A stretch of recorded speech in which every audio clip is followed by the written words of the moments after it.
go any further. If Ground Zeroes is a proper indication of what to expect from Metal Gear Solid 5, it could very well end up being the best playing Metal Gear game to date. It acts as a prologue to the 5th game, which is set to release eventually. You might have heard that the game is just over an hour long, and if you're playing Metal Gear Solid because you love its story, or because you love to hate its story, then yeah, it's pretty short. But Ground Zeroes is actually much more gameplay oriented than the series' last home console outing, and it makes up for its narrative length with a surplus of replayability. It's a collection of 6 short stealth missions spread out in one big prison camp. It's right in line with Metal Gear Solid 2's opening sequence on the tanker. There's a lot of different ways to approach each area from, and it's really satisfying to push the limits of the environment to plan your own route. Ground Zeroes is a decidedly contemporary game. Sometimes it's easy to forget how modern Hideo Kojima games tend to be, and that's mostly because Metal Gear Solid 4's emphasis on cutscenes made everything else seem besides the point.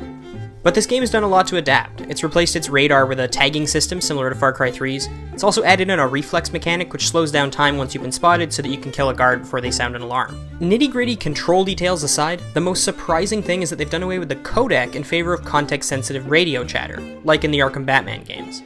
It also uses cutscenes sparingly to bookend specific objectives, which in the world of Metal Gear Solid is a godsend. The story, however, is still problematic. At its best, Ground Zeroes is able to use allusions to 9/11 and Guantanamo Bay to set up a haunting prison environment. The game is set in the past, but in a strange way this is the closest Metal Gear Solid's ever gotten to home. Having the player fill in the blanks and let their mind wander is remarkably effective.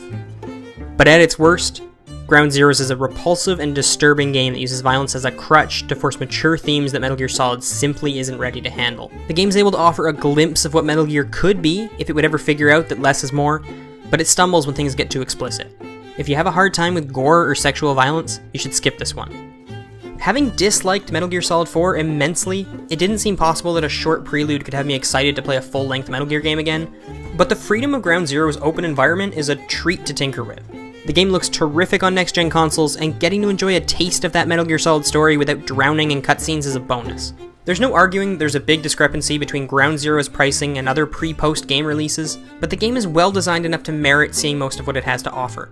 I managed to soak 7 hours from this allegedly hour-long game, and I'm hankering for more.